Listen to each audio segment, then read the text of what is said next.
Hey y'all, it is Tuesday night and I look a mess. Look at me, a true mess. I just got back from kids' activities. It is 7:30.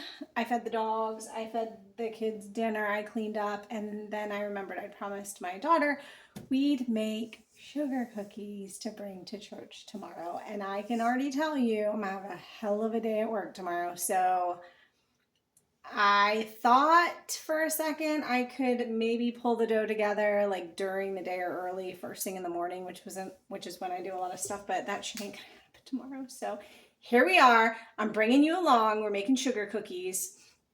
I'm just gonna make the dough tonight. I'm gonna stick it in the fridge. I'll roll it out, stick it in the fridge, and then we'll do the cutouts tomorrow. I may or may not record it. We'll see. But I did want to bring you along because this is my most favorite sugar cookie recipe. If I share a recipe on here, well, one, I can promise you I didn't come up with it, any of them, because I've never done that before. So full disclosure, if I haven't done it in 42 years, I probably am not going to start making my own recipes. But anyways, this is my favorite sugar cookie. I make it anytime I need to do a cutout sugar cookie. This is my go-to. They stay in perfect form. So as long as you follow the recipe, I have never had an issue, and I have tried many sugar cookies, and this is the one. I have made it, I've been using it now for years, so it is true and tried and true. Is that how you say it? Tried and true. So that's what I'm sticking with. If you guys have your own, feel free to share with me which ones you guys are using, but this has been Old Faithful for me, so that's what we're doing. That's the one we're using. So anyways, get you a bowl. I have a little bowl here. You're going to mix your dry ingredients. So we're doing, and I'll share this recipe because, you know, we're doing 2. And you guys, okay, let's talk about measuring flour. You see I have it in this little canister. My scooper. Ideally, you'd spoon it into here with a spoon, but I'm not going to do that. But do try to fluff it if you're not going to do that. And then you just take the back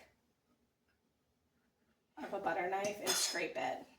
Okay, if you really don't want to, whatever, then don't. But you're supposed to, okay? Because if you mismeasure a lot of people, if I'm baking something like bread, I'll weigh it, but I'm not doing all that tonight. So this is going to have to be good enough. It's just cookies for church. Nobody cares. But they could come out the wrong texture, too dense, whatever. So anyways, you're going to put your flour, 2 1/4 cups in your bowl. You're going to do baking powder, 1/2 teaspoon of baking powder. Y'all always have to check the recipe if it calls for baking powder or baking soda like 100 times. I go back and forth. Like I have to look at it. Like, did I grab the right one? Am I doing the right one? I don't even know if, okay, I know it's all science. Of course it would matter if I got the wrong one, but anyways, 1/4 teaspoon, I'm just going to use mine and kind of guesstimate, of salt. Is it the end of the world if you know. And then you're going to mix those together. I know, I could get a whisk out. You probably should get a whisk out, but I'm not doing all that. Y'all, I'm not doing all that. Mix, mix, mix. And set that aside. You're done with that. Now we're going to do our wet ingredients, if you will. You need 8 tablespoons, no, not 8. You need 12. So 1.5 sticks of butter, softened to room temperature. Was this softened to room temperature before I grabbed it? Hell no. Did I throw it in the microwave in 5-second increments while rotating it? Yes, I did. Surprisingly, I at least had some not in the freezer. It was at least in the fridge. But anyways, what was that? 12 tablespoons of butter. 1.5 sticks is what it is. 3/4 of a cup of granulated sugar. Now, I have mine in a KitchenAid mixer. If you don't have a KitchenAid mixer, it doesn't really matter. I hear the new ones don't last that long anyways. I've had this for about, it's probably been like 20 years now. So she's going strong. I hear the newer ones aren't as good. So if this one breaks, I'm going with something else. I'm just going to tell you now. If you have the handheld one, those are probably the ones to go with. But anyways, use what you got. If you don't have either, use your arm. Okay, it's a good workout anyways. We're gonna cream this together. And by cream, I mean not mix. We're gonna cream it to where it's all together for like a... Hold on. I'm back. I'm sorry. I love my dogs. I got one that's a little, and it's dark outside, and we live rural Tennessee, and when she starts barking, I get nervous. So anyways, it was a false alarm. We're going to cream this butter and sugar. That means mix it really, really, really well. Almost like the color's going to change a little bit to almost a white. So I'll show you what it looks like. I'm going to cream mine real quick, and I'll be back. All right, we have been mixing for about 2 minutes. I scraped the bowl down one time. I think she's about done. I did clean up a little bit because did I mention it's like 7 something, 7:30, probably later now. And I'm trying to get done with all this mess. Okay, so creamed butter. Let's see if I can. Oh, also, if you guys are like feeding a ton of people, double this recipe because it doesn't make a ton. I'm not going to because we don't have a large church, and so I don't really need a ton, but like this is what it looks like. Do you see? It's like a white, it's like a little, it's like airy, fluffy, creamed. All right. I'm going to scrape this bowl down again. And then we're going to add the rest of our wet ingredients, which is going to be 1 egg. Ideally at room temperature. Is mine at room temperature? No, y'all, no, it is not. But we're going to add it anyways because... Also, you should probably bust your egg in like a ramekin first, so you can make sure there's no egg pieces, but again, I don't have time for all that. Hold on, I lost my,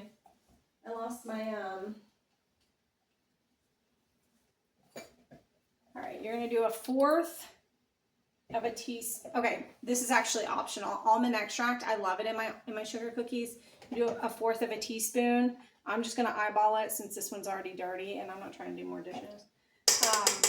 So there you have it. You can omit it if you're like, hell no, I'm not putting almond extract in my sugar cookies. That's entirely up to you. I also have homemade.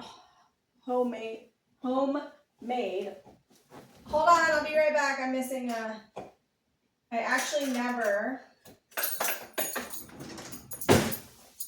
back. I actually never measure out my vanilla, but I do find that it might be overpowering in this recipe because there's so few ingredients. And this is aged, this is homemade. I don't know what the hell my problem is right now. Vanilla. But I initially made this October 1st of 2023. So it's been doing its thing for quite a while now. Obviously I've been using it for just a little bit, but I use a ton of vanilla. So I'm going to measure it. It's actually 2 teaspoons. But if you're one of those that measures with your heart, same sister. I typically do 2, but again, not with this recipe because I don't want it to be like, whoa, what the vanilla. All right, we're gonna mix this really good, and then I'll be right back. So do your mixing, get it all incorporated, and come back. Okay, we are mixed.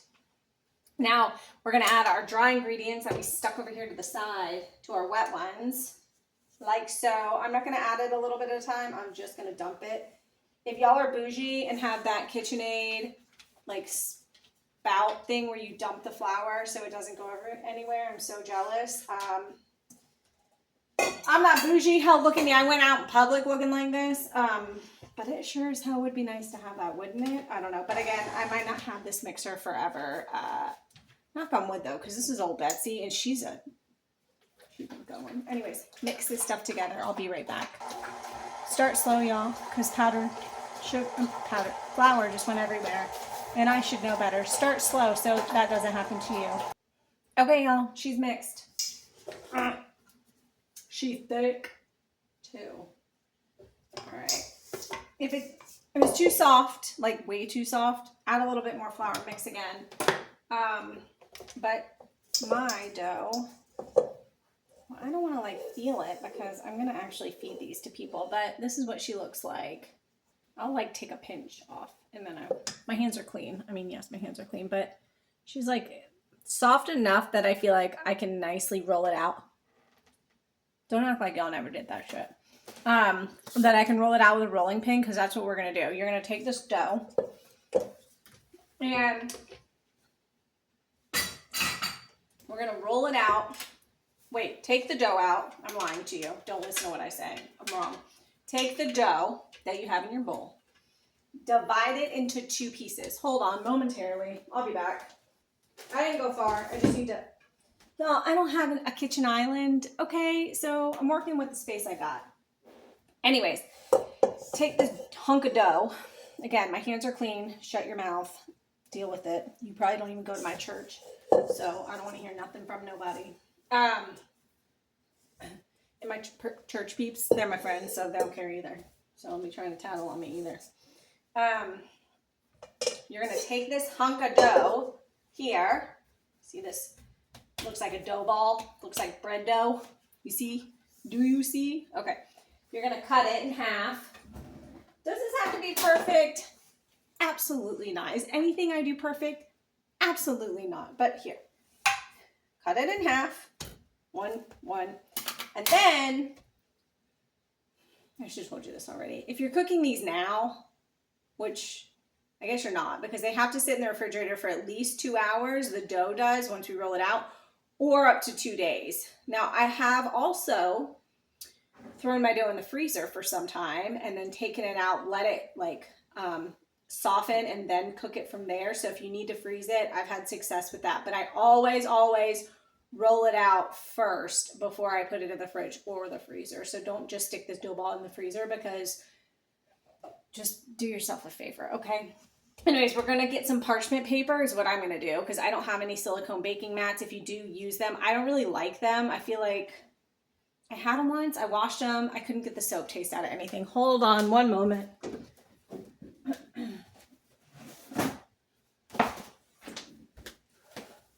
So I'm using parchment paper.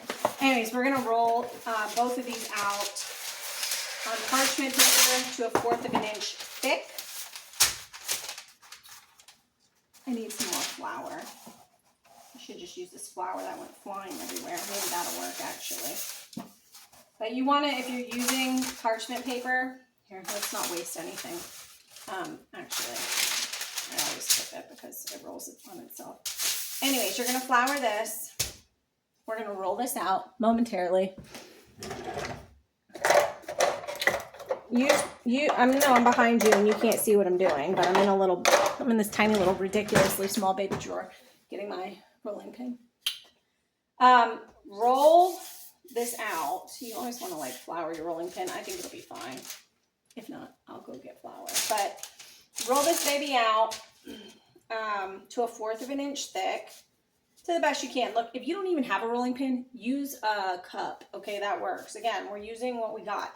And we're not going to limit ourselves because we don't have fancy tools. Nobody needs fancy tools, all right? I don't even know why I have this rolling pin, because I actually have another one, and who the hell needs 2? But anyways, here we are. I'm using it. But yes, we're going to roll this sucker out. We're going to roll them both out. I probably won't show myself rolling both of them out. This does not have to be perfect, because what I'll do is I'm going to take another piece of parchment paper. Now, yes, I'm going to move this to the side. I'll roll this other piece out, and then I'm going to stack them on top of each other. I'm probably going to put them on a cookie tray and throw them in my refrigerator. Nope. I lied. I'm definitely going to cover them with like a cling wrap. What's that stuff called? Saran wrap? I don't know. Anyways, you know what I'm talking about. And then these will be the pieces that you're actually going to cut out. Okay? If you don't have cookie cutters, just do circles. Just use a cup. That's what I do with my biscuits.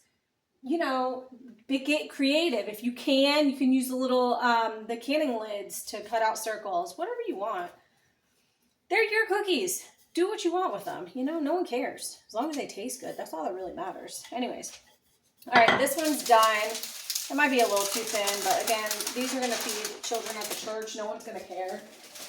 They're just going to be happy as hell to have cookies. Okay, I can promise you that. I usually I'm going to do cutouts because I have Valentine's Day cutouts that I've had forever. And you like to use them. And then what I normally do is, and maybe I'll record me doing this, I don't know, but when you take them out, they have to sit in the refrigerator for at least 2 hours. So whatever, when you take them out and you're ready to start cutting them, work quickly, but you'll cut all the ones that you can. I feel like this is self-explanatory, but maybe it's not. You're going to cut all the ones that you can out of your one shape, and then you're going to take the scraps, ball them out, roll them back out, and you're going to just keep, and then cut out more and keep doing that until you don't have any more dough to cut out. Then I use sanding sugar to decorate my cookies. I have never done like the fancy royal icing, although I did buy everything to try it. Maybe I'll get around to it this year. I don't know, but I haven't yet. So, but I did see a cool trick with buttercream, and I'm very familiar with buttercream frosting. So I think tomorrow when I go to cook and decorate these, I'm going to cut them out, and you have to decorate them before you cook them. So even if you're using the sprinkles, just FYI, maybe you've never made sugar cookies before, but decorate them beforehand. Unless you're going to do something with like buttercream. So what I think I'm going to do with half of these is I'm just going to do sanding sugar. So I'll cut these out in the hearts. I'm just going to sprinkle them with sanding sugar and I'll bake them that way. And then half of them I'm just going to bake without any sanding sugar. So just plain, just a cut out. And then I'm going to make a little bit of buttercream frosting. And then you take a Wilton, I don't know what the tip is called, but it's just the large circle tip, right? It's like no frills, just the circle tip. And then you put it really close to the cookie, almost like right on top of it, and you just do like a heart over it. And then you take the cookie with the buttercream on it, and you get some sanding sugar on a plate, and you dip it, and like, so then it's like buttercream with sanding sugar. Now, do these kids need like buttercream and sanding sugar? Hell no, but I just really want to try it. So that's why I'm going to do half and half. Because I just thought they were really pretty and I thought it was interesting. So I'm going to try it. I haven't made buttercream in like literally years. I used to do a lot more like just like cupcakes and baking and stuff, but I don't really anymore because the only people I have to eat those things are like me and my immediate family, and like who needs to be sitting around eating cupcakes all day? I can promise you it's not me and it's not them, and I'm sorry that I'm like terrible at this and like facing my back to you. That's rude. Anyways, roll this out. This is my second piece. Again, it doesn't have to be perfect. You're just gonna you want these cold when you start cutting them out. Again, if you're doing cutouts, work fast. If you're not, I guess, yes, we're doing sugar cookies, do your cutouts. But you'll bake these at 350 degrees. Don't forget to preheat your oven. And you only have to cook them for about 10 minutes, but hold that thought. I'm going to back check myself.